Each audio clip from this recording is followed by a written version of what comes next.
A'udzubillahi minasyaitonirrajim. Bismillahirrahmanirrahim. Assalamualaikum warahmatullahi wabarakatuh. Alhamdulillahirabbil alamin wassalatu wassalamu ala asrafil anbiya wal mursalin wa ala alihi washabbihi ajmain. Pertama sekali, marilah kita ucapkan puji syukur kehadirat Allah yang telah melimpahkan rahmat serta karunia kepada kita semua, sehingga kita dapat berkumpul di forum yang kita cinta ini. Dengan mengucapkan hamdalah, alhamdulillahirabbil alamin. Salawat dan salam marilah kita hadiahkan kepada pucuk pimpinan umat Islam sedunia, yakni Nabi besar Mustafa Muhammad Sallallahu Alaihi Wasallam, yang telah membawa umatnya dari alam kebatilan menuju Islamiyah yang dapat kita rasakan pada saat sekarang ini. Yang saya hormati Ibu dosen Ibu Novitayanti sebagai dosen pengampu pada mata kuliah pembelajaran Al-Quran dan Hadis. Yakninya kali ini seterusnya kepada rekan-rekan, bapak-bapak, ibu-ibu yang telah hadir, yang telah menyempatkan pada video kali ini. Baiklah, saya akan membahas mengenai analisis pembelajaran Al-Quran Hadis tentang hakikat dan prinsip-prinsip pembelajaran Al-Quran Hadis. Nah, di sini dapat saya kupas. Hakikat dan prinsip-prinsip pembelajaran Al-Quran Hadis adalah landasan penting dalam memahami dan mengajarkan kedua sumber utama ajaran Islam ini. Adapun penjelasannya mengenai keduanya, hakikat pembelajaran Al-Quran dan Hadis. Pembelajaran Al-Quran dan Hadis merupakan usaha untuk memahami, menghafal, mengamalkan, serta menyebarkan ajaran yang terkandung di dalamnya. Yang pertama, Al-Quran. Al-Quran adalah wahyu Allah yang diturunkan kepada Nabi Muhammad SAW melalui perantara malaikat Jibril selama lebih dari 20 tahun. Pembelajaran Al-Quran tidak hanya sekedar membaca atau menghafal, tetapi juga untuk memahami makna ayat-ayatnya dan mengamalkan ajaran-ajarannya dalam kehidupan sehari-hari. Nah, untuk hadis adalah kumpulan perkataan, perbuatan, dan ketetapan Nabi Muhammad SAW yang menjadi pedoman hidup umat Islam setelah Al-Quran.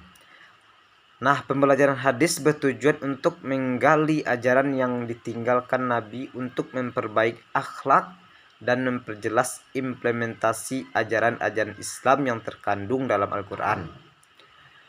Adapun prinsip-prinsip pembelajaran Al-Quran Hadis. Yang pertama, niat yang ikhlas.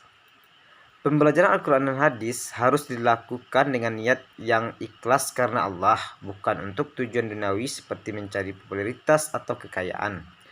Yang kedua, mengikuti sunnah dan metode yang tepat. Nah, pembelajaran harus sesuai dengan metode yang diajarkan oleh Nabi Muhammad SAW.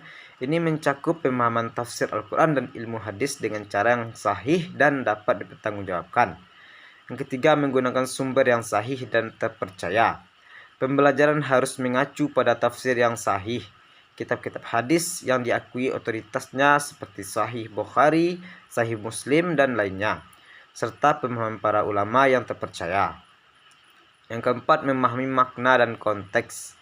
Al-Quran dan hadis tidak hanya dibaca secara tekstual, tetapi juga perlu dipahami makna dan konteksnya. Pemahaman terhadap bahasa Arab, asbabun nuzul atau sebab-sebab turunnya ayat, serta situasi dan kondisi pada masa Nabi sangat penting dalam menafsir wahyu dengan benar. Yang kelima, mengamalkan ajaran. Pembelajaran Al-Quran Hadis tidak hanya terbatas pada teori, tetapi juga harus ditetapkan dalam kehidupan sehari-hari, baik dalam hubungan dengan Tuhan, sesama manusia, maupun dalam menghadapi permasalahan hidup. Yang keenam, tata tertib dan disiplin dalam belajar.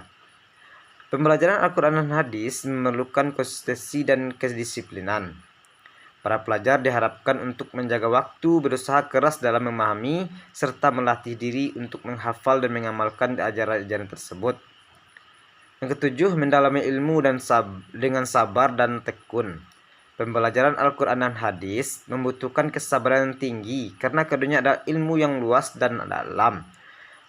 Proses memerlukan waktu, upaya, dan ketekunan agar pemahaman yang diperoleh benar dan dapat diterapkan dengan baik. Yang kedelapan, yakninya menghormati ulama dan guru. Menghormati ulama dan guru yang mengajarkan Al-Quran dan Hadis merupakan prinsip yang sangat penting dalam tradisi Islam. Mereka memiliki peran untuk membimbing dan menyampaikan ilmu dengan benar sesuai dengan ajaran Nabi Muhammad SAW. Nah, jadi dapat saya simpulkan, pembelajaran Al-Quran dan Hadis bukan hanya tentang menghafal teks, tetapi juga tentang memahami ajaran tersebut secara mendalam, mengamalkannya dalam kehidupan, dan menyebarkannya dengan cara yang benar. Dengan mengikuti prinsip-prinsip di atas, umat Islam dapat lebih dekat dengan pemahaman yang benar tentang ajaran agama mereka, serta dapat menjadikannya pedoman hidup yang relevan di segala zaman. Mungkin itu yang dapat saya sampaikan. Apabila ada kata atau ucapan yang kurang berkenan, yang kurang pada tempatnya, saya mohon maaf. Wabillahi taufiq wal hidayah. Wassalamualaikum warahmatullahi wabarakatuh.